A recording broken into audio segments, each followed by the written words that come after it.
A paz do Senhor para você que está me ouvindo. Nós estamos aqui divulgando mais uma videoaula da Escola Bíblica, ok? Estamos usando aqui esta revista, este artigo da CPAD, quarto trimestre do ano de 2017. Mas se você não tem este exemplar, não se preocupe, tem aí na sua mão uma Bíblia, né? Um exemplar da Palavra de Deus para você poder observar a Palavra do Senhor. E dentro desta videoaula nós queremos, aleluias, te convidar para alguns minutos observar aí a Palavra de Deus. Palavra que pode mudar a minha e a tua vida, palavra que pode trazer um novo alento para o teu coração. Vamos aqui, queridos, falar sobre a abrangência, ok? A abrangência universal da salvação. Texto muito utilizado aqui pelo nosso comentarista, você vai encontrar aí em João, ok? João 3:16 até o verso de número 18. Olha aí, João 3:16 até o verso de número 18. Porque Deus amou o mundo de tal maneira que deu seu Filho unigênito, para que todo aquele que nele crê não pereça, mas tenha a vida eterna. Olha aqui, queridos, primeira carta do apóstolo Paulo a Timóteo, capítulo 2, versos 5 e verso 6. Diz assim a palavra de Deus: porque há um só Deus e um só mediador entre Deus e os homens, Jesus Cristo, homem, o qual se deu a si mesmo em preço de redenção por todos, para servir de testemunho a seu tempo. Nós estamos aqui, meus irmãos, falando da abrangência universal da salvação, ou seja, o ato que Jesus Cristo cumpriu na cruz do Calvário, a sua morte expiatória na cruz, proporciona a todo homem, a todo ser humano sobre a face desta terra, a salvação da sua vida, a salvação da sua alma, a salvação, não é? Vamos compreender, meus amados irmãos, que Jesus pagou um preço. Eu quero levar você a um breve raciocínio. Quando nós olhamos para o livro de Gênesis, após Adão e Eva estarem olhando um para o outro, percebendo que estavam nus, logo nós vemos que a primeira dispensação, o primeiro período, o primeiro estágio do homem, que era a inocência, se acaba. E eles se identificam e se veem um ao outro nus, não é? Logo a sua consciência os acusa. E eles então cosem folhas de figueiras para se vestir, cobrir a sua nudez. Quero chamar a tua atenção que, aplicando para as nossas vidas, muitas pessoas, seja aqui no Brasil, seja em outros países, em outras culturas, procuram tantos meios ou tantos subterfúgios, podemos usar este termo, para poder ocultar ou para poder, quem sabe, pensando que vão ser agradáveis a Deus, executando determinado tipo de fé, participando de determinado tipo de trabalhos, não é? Sendo caridosos, enfim, colocando a sua fé, executando a sua fé em tantos subterfúgios, intentando com este fato, com este propósito, serem perdoados pelo seu Criador. Mas a Bíblia Sagrada vai nos deixar muito claramente que tudo aquilo que o homem possa fazer para intentar meios ou formas de agradar ao seu Deus ou se colocar de forma santa diante do seu Criador, se não for pelo um ato do próprio Deus, ou seja, nada que nós possamos fazer mudará este quadro. Nós precisamos entender que somente a obra salvífica de Jesus Cristo na cruz do Calvário, o seu ato, não é?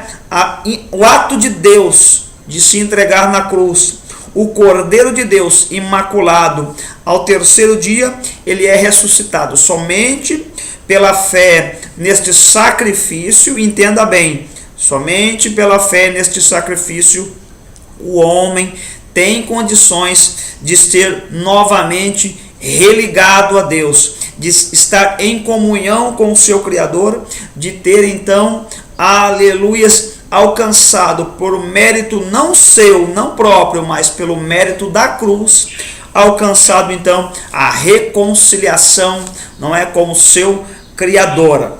Quero deixar muito claro, meus irmãos, que lá no Jardim do Éden também houve uma morte. Deus sacrificou um cordeiro sem culpa, um animal sem culpa, para cobrir Adão e Eva, não é, do seu pecado, da sua nudez.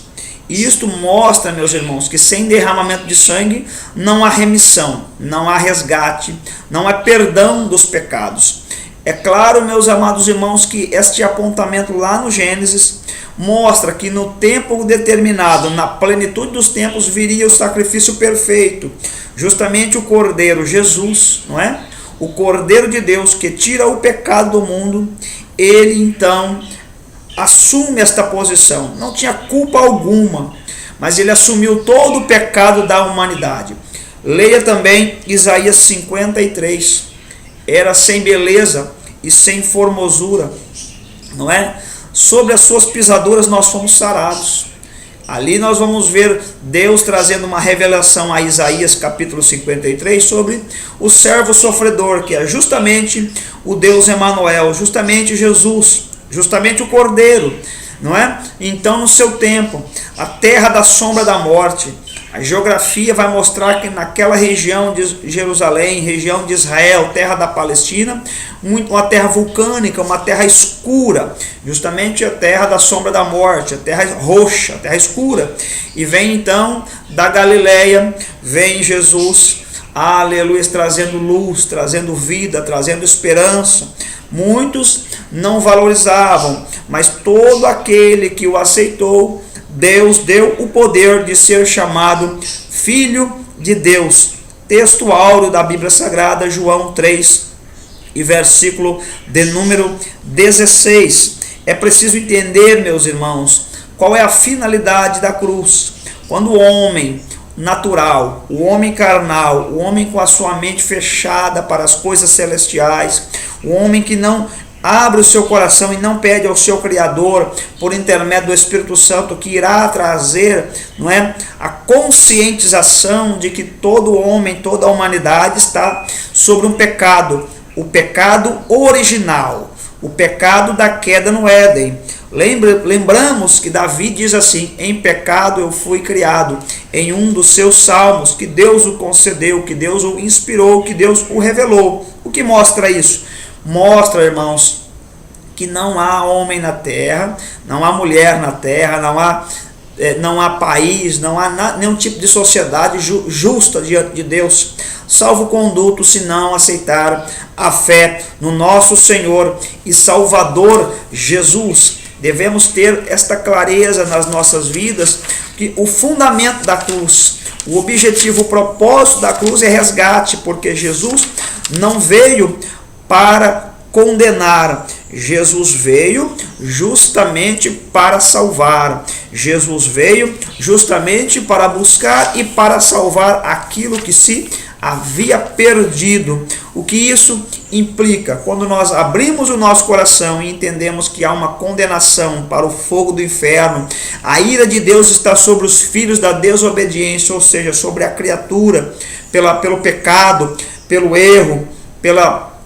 transgressão, pela iniquidade, pelo homem achar que tomando a rédea da sua própria vida e seguindo caminhos tortuosos que não agradam o seu Deus, caminhos que satisfazem simplesmente o seu momento, o seu ego, a sua alma e agradam a carne, né? Um período secular, ele abandona os caminhos de Deus. Quando isso acontece, é iniquidade, é erro, é falha, né? É o homem querendo assumir o lugar do seu Criador, pensando o homem que da forma como ele está conduzindo, ele irá conseguir êxito e objetivo, e abandona os princípios, justamente os princípios da verdade, justamente os princípios da palavra. Leia Mateus capítulo 7, você vai encontrar Jesus dizendo sobre os dois alicerces.